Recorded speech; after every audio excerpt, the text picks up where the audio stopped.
Salam Media Sriwijaya.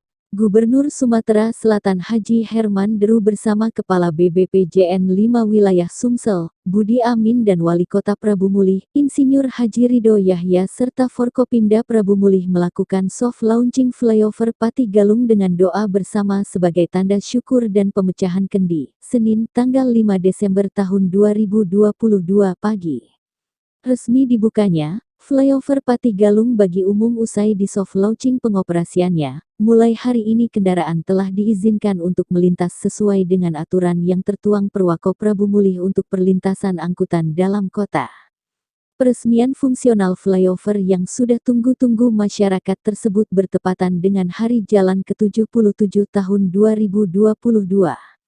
Kedatangan Gubernur Herman Deru bersama rombongan ini disambut langsung oleh Wali Kota Prabu Mulih Haji Ridho Yahya. Ikut mendampingi juga Wakil Wali Kota Prabu Mulih Haji Andriansyah Fikri, serta sejumlah pejabat Pemkot Prabu Mulih. Diketahui, flyover Pati Galung Kota Prabu Mulih dibangun oleh pemerintah pusat dengan dana Rp86 miliar.